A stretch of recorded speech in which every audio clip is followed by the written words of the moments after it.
2024ના રોજ દાંતીવાડા પોલીસ વિસ્તારના વાઘરોલ ગામની સીમમાં એક મહિલા સાથે બે ઈસમોએ દુષ્કર્મ કર્યાની પોલીસને માહિતી મળતા પોલીસની તમામ ટીમો તાત્કાલિક ઘટનાસ્થળે પહોંચી જાય છે। આ વસ્તુની જાણ થતાં જ અમારી એલસીબી એસઓજી અને સાયબરની ટીમ અને પેરોલ ફોર્સની ટીમને બી અમે ઘટનાસ્થળે મોકલી આપીએ છીએ। ગણતરીના કલાકોની અંદર જ અમને ખ્યાલ આવે છે કે આ દુષ્કર્મ આચરનાર જે છે તેણે ઇકો ગાડીનો ઉપયોગ કર્યો છે અને આના સિવાય અમારી પાસે કોઈ માહિતી હતી નહીં, પરંતુ હું દાદ દેવા માંગીશ અમારી એલસીબી પોલીસની અને સાથે સાથે લોકલ પોલીસની કે જે લોકોએ અથાગ મહેનતથી આશરે 500 જેટલા સીસીટીવી કેમેરાઓને ચેક કર્યા, પોતાના હ્યુમન રિસોર્સના માધ્યમથી જેટલી પણ ઇકો ગાડીઓ હતી આ તમામ ઇકો ગાડીઓને ચેક કરવામાં આવી અને ગણતરીના કલાકોની અંદર જ આની અંદર જે બે આરોપીઓ હતા એ બંને આરોપીઓને પકડી પાડવામાં આવે છે। જે બંને આરોપીઓ છે તેનું નામ છે અનુક્રમે વિનસિંહ ઉર્ફે વિનુસિંહ કનુસિંહ સોલંકી, રહે સખરાણી, મોટાવાસ, પાલનપુર। સેકન્ડ નંબરનો આરોપી છે એનું નામ છે વાલસિંહ ઉદયસિંહ સોલંકી, રહે સામડી, મોટાવાસ, તાલુકા પાલનપુર। આ બંને આરોપીઓને પોલીસે ઝડપી પાડ્યા છે અને એમની ઓળખપણ પણ કરવામાં આવી છે। આ સિવાય એમને કોર્ટમાં રજૂ કરીને તેમના આગળના ફર્ધર રિમાન્ડ પણ માંગવામાં આવેલા છે। બેના સાહેબ, આ ઘટના જે પ્રકારે બની છે તે કયા પ્રકારે આખી ઘટના બની હતી અને ક્યાં આ ઘટનાને પોલીસને ક્યાં સુધી જવું પડ્યું, ક્યાં સુધી પકડવું, સમગ્ર ઘટના કયા પ્રકારે બની?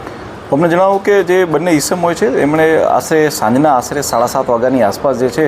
એ મહિલાનું અપહરણ કર્યું હતું અને ત્યારબાદ પોલીસને જાણ થતાં જ પોલીસે જે રૂટ હતો એ રૂટને આખો પોલીસ દ્વારા ટ્રેક કરવામાં આવે છે કે કયા રૂટથી કયા પોસિબલ રૂટ છે જેની ઉપરથી એ લોકો મહિલાને લઈ ગયા હશે।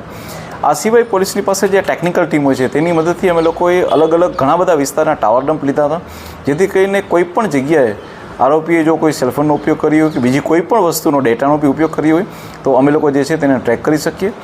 આ ઉપરાંત જોતાં અમે લોકો સીસીટીવી કેમેરા, હ્યુમન રિસોર્સના માધ્યમથી હું દાદ દેવા માંગીશ અમારી જિલ્લા ટ્રાફિક પોલીસની બી કે જે લોકોએ સમગ્ર જિલ્લાની તમામ ઇકો ગાડીઓનું રજિસ્ટ્રેશન ચેક કર્યું, તેના માલિકોની ઓળખ કરી અને આ સિવાય અનેક ફોટોગ્રાફ્સને મહિલાઓની સાથે દેખાડવામાં આવ્યા અને ત્યારબાદ આ બંને આરોપીઓને પોલીસ દ્વારા જે છે એ ગણતરીના કલાકોમાં જ એ લોકોને અટક કરવામાં આવ્યા। સાહેબ, સામાન્ય રીતે આવી ઘટનાઓમાં રેપ બાદ મર્ડર થતું હોય છે, પરંતુ આ યુવતીનો કદાચ ક્યાંક બચાવ થયો છે, કયા કારણોને લીધે? અમને જણાવું કે